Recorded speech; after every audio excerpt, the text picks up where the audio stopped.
Welcome to Studio with your local lay Dominicans. We'll be discussing some of the gems we've discovered in our studium, where we share the fruits of our contemplation and the joy of the gospel message. Representing our St. Albert the Great lay Dominican community and co-hosts of today's show are myself, Cheryl Drozda, Jeff Drozda, and Mike Richard.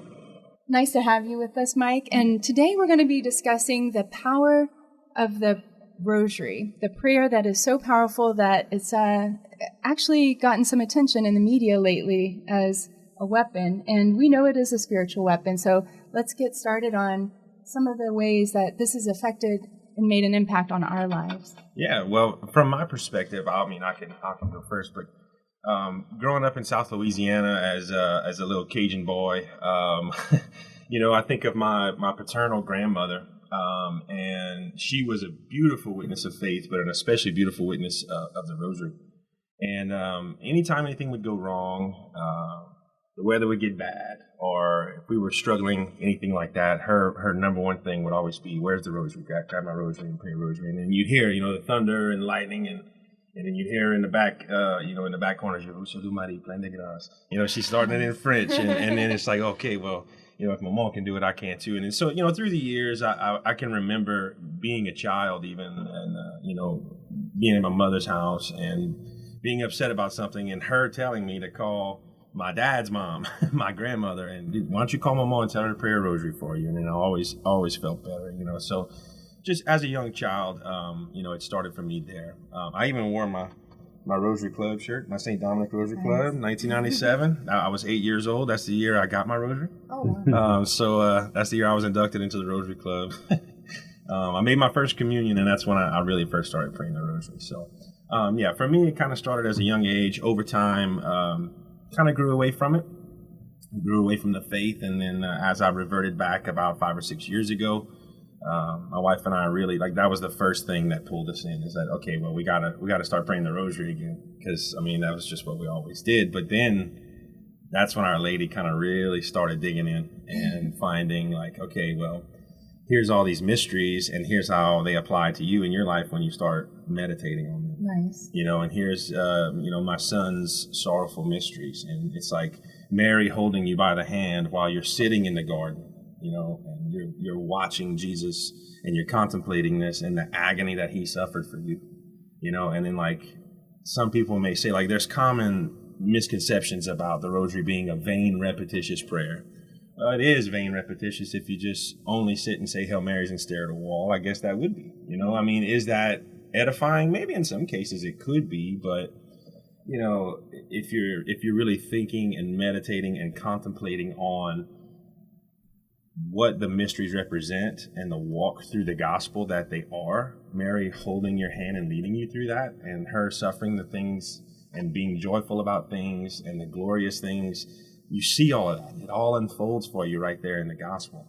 And so that was a big, as we reverted back to the faith, seeing the gospel laid out in the rosary was it just opened our eyes to the devotion of the rosary in a way that we had never seen it before. Oh, wow.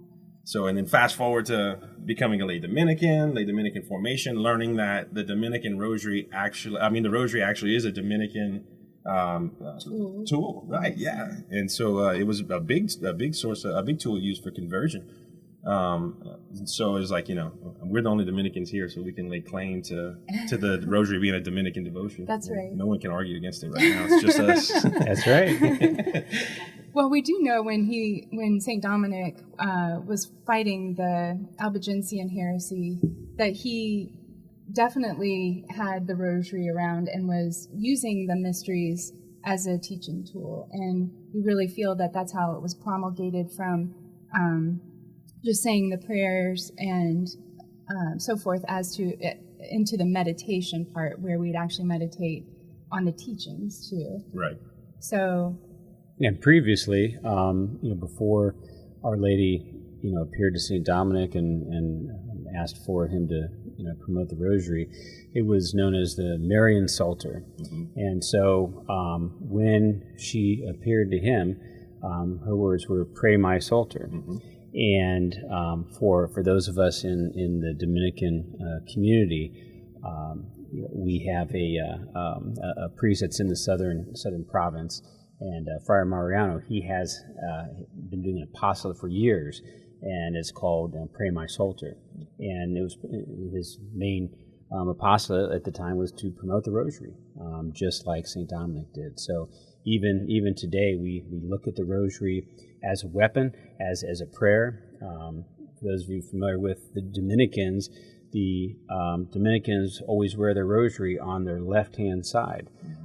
So just like they wore the sword on the left-hand side for those going into battle. That's right. So, we turn to the Rosary in times of prayer, in times of spiritual warfare, and always are successive. So. Yeah, well, and even, times of spiritual warfare, but even in times of physical warfare as well, there's Pope Pius V, the great Dominican Pope. Even at the Battle of Lepanto, right. In the 1500s, you have the Ottoman Empire, who's about to encroach on Christian Europe and totally annihilate them. And Pope Pius puts the word out: start praying the Rosary. We have to pray the Rosary together. And then and they did. And it was the Christian army, the Christian fleet. It was just a bunch of Christian nations that had compiled a fleet of ships at the Battle of Lepanto. Ultimately overcame the Ottoman Empire, defeated them, and I want to say 12,000 Christian slaves were freed. And then there was a big devotion to the Rosary. Our Lady of Victory, I think, is what it was known as at that time. And then, if I'm not mistaken, recently it was changed to Our Lady of the Rosary, but I don't quite remember when that happened. I don't either. I know that that battle was not looking good for us, and right. That the men on board also were, especially, is it Don Juan that was the head of that, and he also had them praying the Rosary and fasting before the battle. So the men on board were also very devoted to Our Lady, and I think that when the battle turned around, the winds changed because they'd formed a crescent around the Christian fleet. That's right. And then when the wind changed, we were able to conquer and defend ourselves, and then vanquish the foe, I guess. Vanquish the foe. Yeah. So now we go to, and I think a big spiritual aspect of it right now that it is so powerful is so many people are struggling emotionally and mentally with problems. And recently I went to see Immaculée, who was one of the survivors of the Rwandan Holocaust, and she spoke about how the Rosary helped her to mentally get through the time she had to be in hiding. And she had to hide for, if you all don't know her story, just quickly, she had to hide for 3 months, 90 days, in a small bathroom with 7 other women, and they couldn't talk or do anything because for fear of being captured. And she began to pray her Rosary just to keep her calm and to keep her thoughts well. Because she said when we start thinking badly, our emotions get bad and then our body gets sick. So she said when we start thinking, she started thinking things like, why are we doing this? I just want to go ahead and, die. These are thoughts that she knew were wrong. So she'd start praying the Rosary, and then she'd start thinking better, and she'd stay well and stay keeping her sanity, basically. Right, yeah. And when she came out, after praying so many rosaries over that time, she came out, her country, her family, it was all destroyed. Millions of people died in that short period of time. And she said she cried for 5 minutes, and then she dried her eyes and said, "Who can I love? Who can I help?" And she attributes that to the Rosary and setting her perspective. That's beautiful. It is. Yeah, I never heard her story, but that's incredible. I'm doing Exodus 90 and just started today, so I'm thinking 90 days, and I'm thinking about cold showers for 90 days, and all right, yeah, a little ascetic lifestyle, and then this, she was locked in a closet with 7 women for 90 days. So I mean, I think I could make it. I think I'll be okay. You'll be good. It's a little inspiration. Yeah, but I think stories like that really attest to how important the devotion to the Rosary is, even for us as Dominicans. I mean, we're not bound to anything by under pain of sin as Dominicans, and that goes for the friars as well. Everyone. But I mean, we recommend praying a daily Rosary. And we should pray a daily Rosary, and that's 5 decades, but how beautiful is it to go through all 15, where you can go through, 20, but I mean, the luminous mysteries, we can kind of, I guess that's a whole nother podcast, but the luminous mysteries I love are beautiful. But I like how Father Lawrence Liu, he's the promoter general of the Rosary, actually. He's at the Rosary Shrine in London. Even in his book that he recently put out, he talks about the luminous mysteries being more of like a spiritual way to contemplate the spiritual aspects of Christ's life, whereas the others were actual like things that happened in the flesh, and that you can see out through Scripture. Not that you can't with the luminous mysteries, but there was a different aspect of the luminous mysteries that he painted in his book. And I wish I would have brought it. That would have been a perfect one to bring for this podcast. Well, I being a convert, came in to know the Rosary when the luminous mysteries were there, and so I really love and embrace those as well, because I feel like it fills out that area of time in between where one mystery leaves off and the next begins. Between the joyful and sorrowful mysteries, a lot of those luminous mysteries happen. So I've enjoyed those, but my background, having not been raised in a culture of praying the Rosary, is very different. And when I didn't actually begin to pray the Rosary or have devotion to our Blessed Mother till we had children, Jeff and I, when we had our children, our older children would get involved in a group called Armada Bianca at Our Lady Mount Carmel Church, where we attended. This was an army of innocent children, and this was promoted by one of the friars that worked with St. Padre Pio. And he said that the innocent children praying the Rosary would save the world and bring about peace. So this group was started, and because our children were learning it, I began to learn it and get involved, and I thought it was so powerful to watch these children do this prayer, and they really enjoyed it. So when we moved to South Carolina, I started that group. We called it the Fatima Prayer Group, but it was based on that model. And I spent the year, and that's how I learned the Rosary, was from a childlike perspective.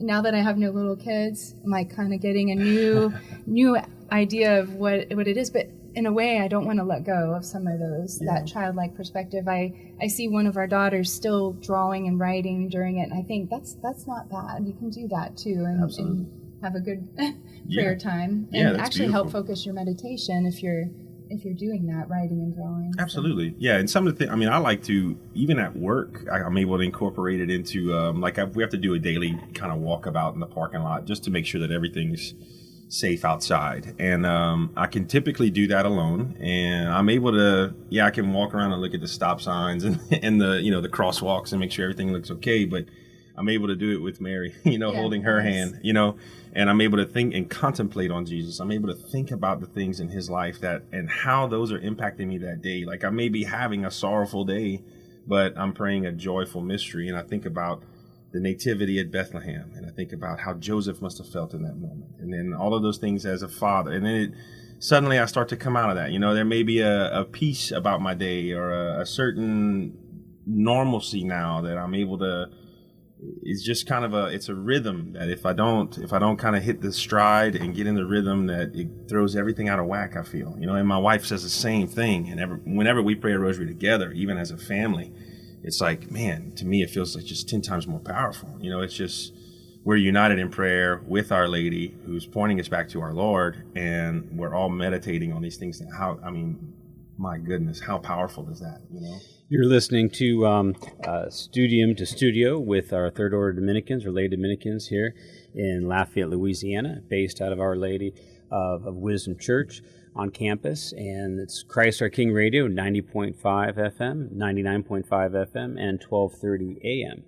So thank you for joining us. We're talking about the power of the Rosary, and so many times in history, the Rosary has turned lives around, saved lives, and saved souls. One of the most interesting stories that you can find about the Rosary has to do with Blessed Bartolo Longo, who was raised in a Catholic family, but lost his faith. But his family continued to pray the Rosary, continued to pray for him.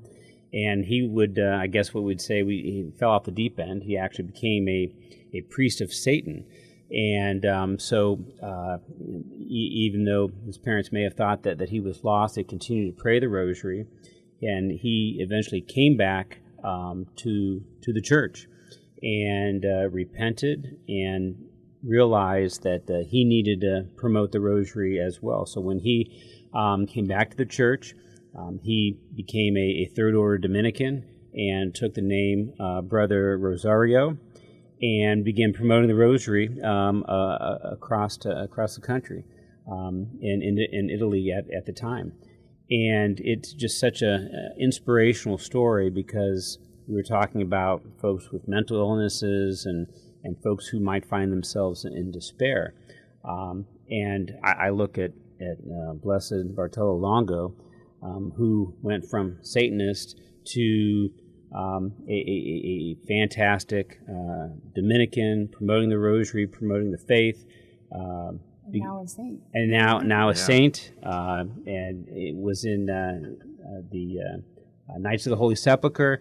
I mean, it's such a turnaround that the power of the rosary cannot be underestimated. So it's just another one of those wonderful stories that we can think about. Absolutely. Well, I mean, and everyone is very familiar with one of the greatest popes of our time, Pope John Paul II, who had an incredible devotion to the rosary. I mean, just his entire pontificate is just constantly littered with talking about the rosary, and families pointing them back to the rosary and pointing them back to praying with Our Lady and going through that with Our Lady.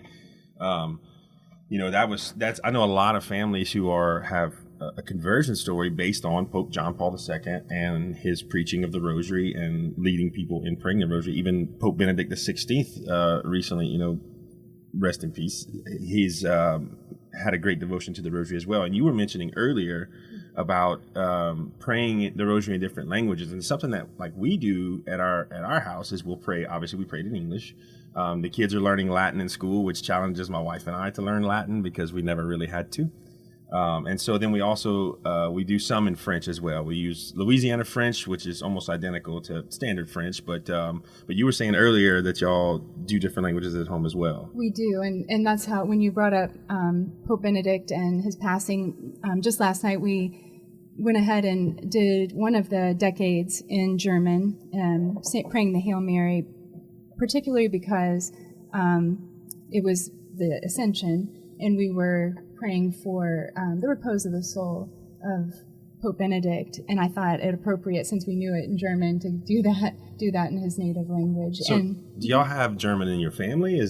My mom's side is German, but okay. I think every time, so we have 8 children, and every time they would learn a language. So Nicholas at one point began to learn German, and Colette as well. Okay. Whenever they learned a language, the first thing we did was, while you're learning that, you learn the Hail Mary in that language. Oh, cool. And so the more they would learn that language, the more, so we know our daughter Beth learned Korean and French, and so we learned the prayers in Korean and French. Nicholas did German.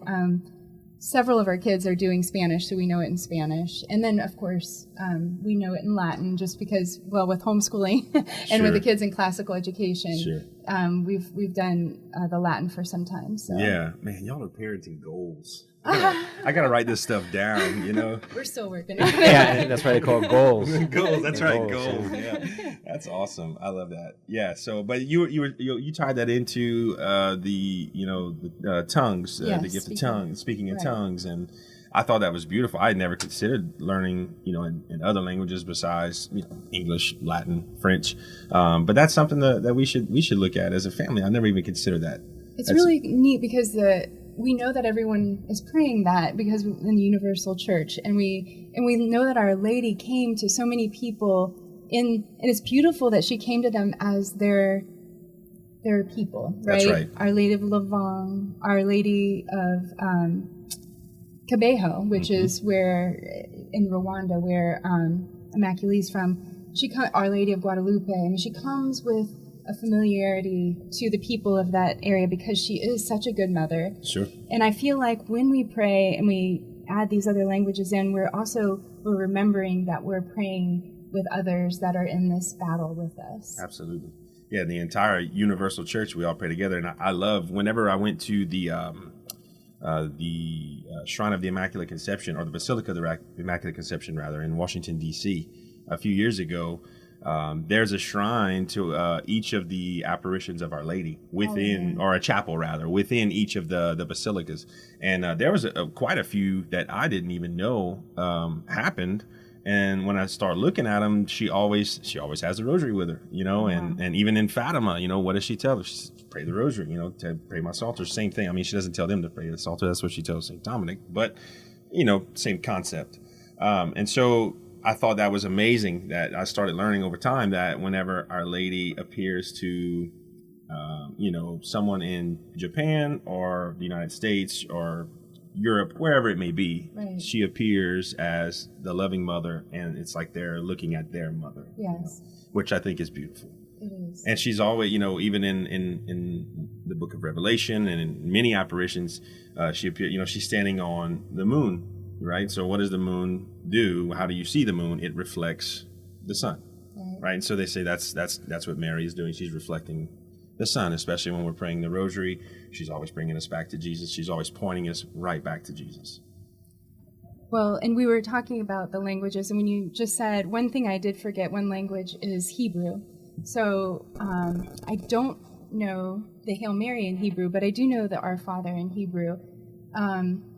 One reason that I brought that up is because we know that Mary was, of course, Jewish, and so she would have prayed a prayer called the Shema. And I've talked about this before, but we learned this prayer in Hebrew, the Shema, which is, Hear, O Israel, the Lord your God is one. It's their number one prayer. It's what I call the cornerstone of theology for the Jewish faith. Wow. Is Hear, O Israel, the Lord your God is one. It was the new revelation, but right at the time there were so many other there were other gods and other cultures and so forth. So this was like that different theology. And so just like the Gospel of St. John to me is our cornerstone, that the Word was God and the Word was with God. And that's how we understand that cornerstone of our faith. Sure. And but anyway, I would think about Mary praying this when I was meditating on the Annunciation. I thought, when the angel came, I bet she was praying that prayer, I bet she was praying the Shema. So I learned it because it were words that my mother actually would have said, and it's like a lullaby to me now. Oh, wow. And you mentioned holding her hand when you carried the rosary. To me, that's a new thing too. Immaculée would hold her rosary in her hand, and I thought, I need to do that. That way it's right in my grasp, and I've just started feeling that way, like Mary's holding my hand. Even if I get distracted and doing something else, she's still there holding my hand as I'm holding right now. Right now, yeah, so. Absolutely. Well, it's wonderful to keep one in your pocket. I always keep one. I have a heavy duty, it's like a ball bearing chain almost rosary that I keep in my pocket. And sometimes I'll kind of feel it getting tangled in my keys or something, and it's like, all right, I'll untangle it, I'll pull it out, mess with it, get it back straight again. But it gives me a moment to stop, pause, think about, it may be unintentional, but it intentionally happens for a reason. And I love when it does, because I'm able to think about her, I'm able to think about Jesus. Again, the same thing the rosary does when you pray it, even when you see it, it, for me, always points me back to Jesus. And I'm glad you said it's almost like a lullaby when you mention that, because I've noticed, and even when I, as an adult, started praying the rosary as I got older, I'd kind of wait till later in the evening.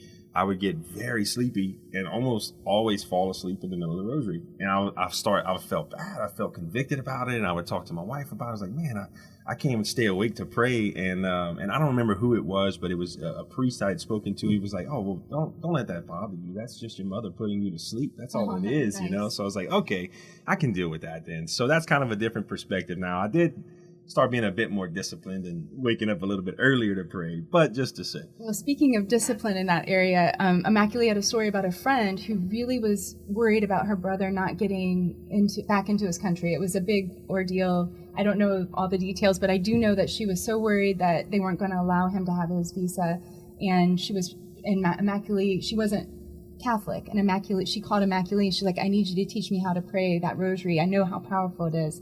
I've heard you talk about it. Oh, wow. So she walked her through praying it, and she wanted to stay up all night praying it, and she was so tired. She put her feet in a bucket of ice water to keep herself up. And then the next day, well, you know what happened.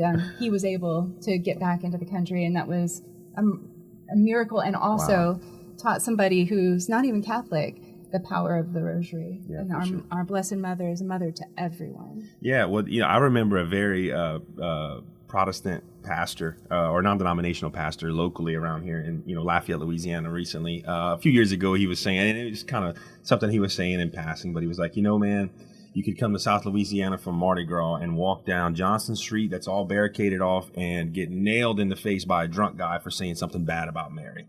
I mean, they'll lay you out. You can't talk about Mary like that around here. I'm just like, I started thinking about like, okay, well, I don't know how the Blessed Mother would feel about that, but that is true. That's South Louisiana, man. Like, it's just everybody's on fire for you know, protecting the Blessed Mother. That's our mama. You know, you can't talk about my mom like that. You know, I thought that was hilarious. You know, especially for the culture around here. It just speaks to the Cajun culture in South Louisiana. You know.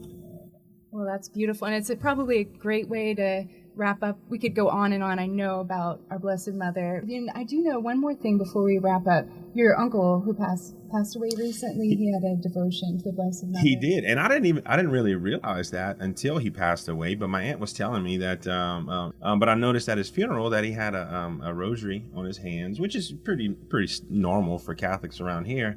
But she mentioned to me that he had an incredible devotion to the rosary, that he would pray it often. And I was like, wow, I didn't realize that, you know. So I thought that was very beautiful. It's just one of those things that, you know, see him for Christmas, see him for Thanksgiving, see him for Easter, give him a hug. Hey, how's it going? But, you know, you never really know him that well. And especially as an adult, I didn't know. But, you know, it was encouraging to me to know, like, even as time went on, as he got older, that was something that he never lost, that he had always kind of held on to that. So, well, so I'd like to encourage everybody out there to hold on to the rosary, pray it, and pray it more if you're already praying it. And if you don't, please start praying the rosary. The world needs a mother. Absolutely. God bless. Lived through time, passed through fire, broke my heart, wounded desire, changed my life, fixed the past, stared at death and it stared back, standing fast in the light of the word. A shotgun blast was the last thing I heard. I rattled in the wind like a window pane. My soul's alright, but my body...